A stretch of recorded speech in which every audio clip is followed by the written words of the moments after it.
এই যে এখানে খানকা শরীফ কথা বলা হয়েছে, দরবার শরীফ কথা বলা হয়েছে কি জন্য? এখানে আপনার এলমে মারেফাতের শিক্ষা হবে। কি বল, ঠিক হবে? এলমে মারেফাতের শিক্ষা হবে। বলা হয়েছে স্কুলে যান, কলেজে যান, ইউনিভার্সিটি যান, মাদ্রাসাতে যান, মক্তবে যান, সেখানে এলেম শিক্ষা করবেন। এটা হলো তালিবুল এলেমের দরজা আপনি পাবেন। এলেম শিক্ষা করার জন্য যে কোনো অনুষ্ঠানে যাবেন, আপনি আজকে মাহফিলে আসছেন, এটা এলেম শিক্ষা করছে, এটা তালিবুল এলেমের দরজা পাবেন। ঠিক না ঠিক?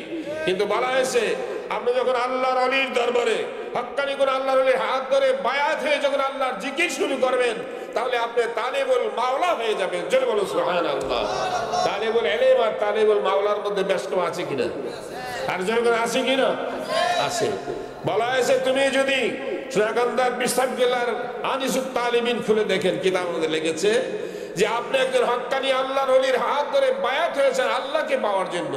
তালিবুল মাওলা, আপনি আল্লাহকে কি করে পাবেন তার জন্য আপনি একজন আল্লাহর ওলির কাছে বায়াত হয়েছেন। কিন্তু বায়াত হওয়ার অল্প দিন পরে আপনি দুনিয়া থেকে চলে গেছেন।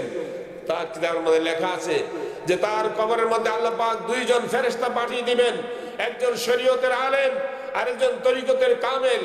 তাকে শরীয়তের আলেম তাকে শরীয়ত শিক্ষা দিয়ে, আর তরিকতের আলেম তাকে তালিম তাওয়াজ্জুহ দিয়ে কাল হাশরের ময়দানে তাকে হক্কানি ওলিদের কাতারে দাঁড় করায় দিবে।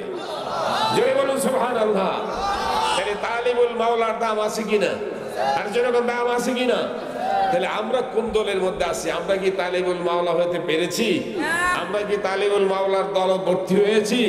তাহলে আমাদেরকে তালিবুল মাওলার দলে ভর্তি হওয়া দরকার আছে কিনা? আর যেরকম আছে কিনা?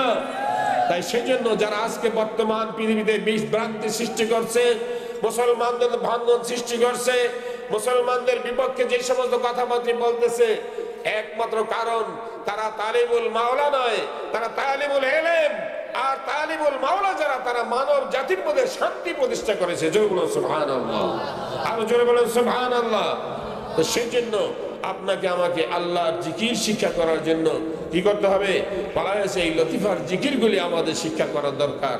মুরাকাবা মুশাহাদার মাধ্যমে আমাদেরকে সেই নিয়ামত অর্জন করতে হবে। কেউ ঠিক না বেটি? তো সেই জন্য আপনাকে আমাকে এই জিকিরগুলি শিক্ষা করার জন্য, যেমন সোনাকান্দার দরবারে আমরা যাই, সতরার দরবারে যাই, দামতির দরবারে যাই, শশিনের দরবারে যাই, আড়াইবাড়ি দরবারে যাই, কি যাই না? এরকম এজন্য এরকম আল্লাহর ওলিদের দরবারে আমরা আসা যাওয়া করি। কি জন্য? যে হাজার হাজার মানুষ কি নিয়ামতের জন্য যায়। এই নিয়ামতই যেখানে গেলে তার মুর্দা কলব জিন্দা হয়ে যায়, অন্ধকার কলব আলোকিত হয়ে যায়। চক্ষু বন্ধ করে সালাম দিলে মদিনার নবীর সঙ্গে তার দেখা হয়ে যায়। আজ বর্তমানে আমাদের দেশে কিছু সংখ্যক মোল্লা মৌলবী আছে, তারা আমাদেরকে নবীজির আসসালাতু আসসালামু আলাইকা ইয়া রাসূলুল্লাহ কইলে তার কাছে খারাপ লাগে। ঠিক আছে, ইয়া রাসূলুল্লাহ কইলে কাছে হইলে না ইয়া রাসূলুল্লাহ কইতেন। 6,500 মাইল দূরে ইয়া রাসূলুল্লাহ কইলে শুনবে? আমি জিজ্ঞাসা করি, আপনার ছেলে আমেরিকায় থাকে, আপনার মোবাইলের মধ্যে আপনার ছেলের দেখা যখন জিজ্ঞাসা কেমন আছো, ভালো আছো নাকি, ঠিক সে শুনে কিনা? আপনার মানানো একটা মেশিন দিয়ে কথা বলে যদি আপনার ছেলে আমেরিকা থেকে শোনে, কি করেন, পৃথিবীর যে কোনো প্রান্ত থেকে দেখে এবং শোনে, তাহলে আল্লাহ পাক যে মেশিন আপনাকে বানিয়ে দিয়েছেন, সেই মেশিন দিয়ে যদি আপনি আল্লাহ রাসূলকে সালাম দেন, তাহলে আল্লাহ রাসূলকে শুনবে কি শুনবে না? আল্লাহ রাসূলকে দেখবে কি দেখবে না? দেখবে। কিন্তু আমাদের সেই মেশিন অচল হয়ে আছে। কি বলছি? সেই মেশিনের চিকিৎসা করা দরকার আছে কিনা? এই জন্য আল্লাহর কোরআন আল্লাহ পাক স্পষ্ট ঘোষণা করেছেন, ফি কুলুবিহিম মারাদুন ফাযাদাহুমুল্লাহু মারাদান ওয়া লাহুম আযাবুন আলীম। আল্লাহু আকবার। ও দুনিয়ার মানুষ শোনো, যদি তোমার কলব বিমারি হয়ে যায়, রুগ্ন হয়ে যায়, এই রোগের চিকিৎসা করার জন্য আল্লাহর ওলিদের দরবারে চলে যাও। যদি তোমার সেই রোগ চিকিৎসা না করো আর এই রোগ নিয়ে যদি মারা যাও, তাহলে তোমার জন্য রয়েছে আযাবুন আলীম, শক্ত আযাব। নাউযুবিল্লাহ। এই নির্দেশ দিয়েছে কে? আল্লাহ। আল্লাহ দিয়েছেন যে তোমাদের কলবের চিকিৎসা করার জন্য তোমরা আল্লাহর ওলিদের দরবারে যাও। যদি এই রোগ নিয়ে মারা যাও তাহলে তোমার কি হবে? আযাবুন আলীম, শক্ত আযাব হবে। আমি জিজ্ঞাসা করি, স্কুলে কি কলমের সবক দেওয়া হয়? কলেজে সবক দেওয়া হয়? ইউনিভার্সিটিতে সবক দেওয়া হয়? মাদ্রাসায় সবক দেওয়া হয়? হাফেজ সাহেব সবক দেয়? মুফতি সাহেব সবক দেয়? মুফাসসির সবক দেয়? না, এই সবক দেয় কারা? আল্লাহর ওলিরা। যেখানে গেলে চক্ষু বন্ধ করতে বলে ওইটা হইল কলমের শিক্ষার দরবার। জোরে বলুন সুবহানাল্লাহ। চক্ষু বন্ধ করে যে ইলম শিক্ষা করা হয় ওই ইলম হইল তালিমুল মাওলার ইলম। জোরে বলুন সুবহানাল্লাহ। এই জন্য আল্লাহ পাক কোরআনের ভাষায় জানিয়ে দেয়, ইয়াউমা লা ইয়ানফাউ মালু ওয়ালা বানুন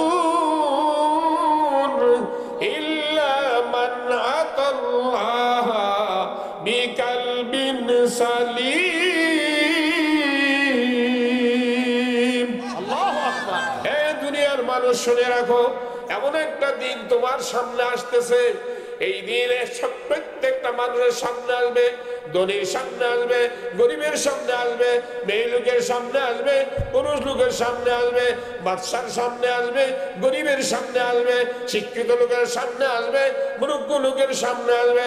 প্রত্যেকটা মানুষ সামনে মালাকুল মউত আজরাইল আসবে কিনা? আর জোরে করে আসবে কিনা? আমার বাবাজিরা, সব সময় বলা হয় মউত থেকে তুমি পালাইতে চেষ্টা করো।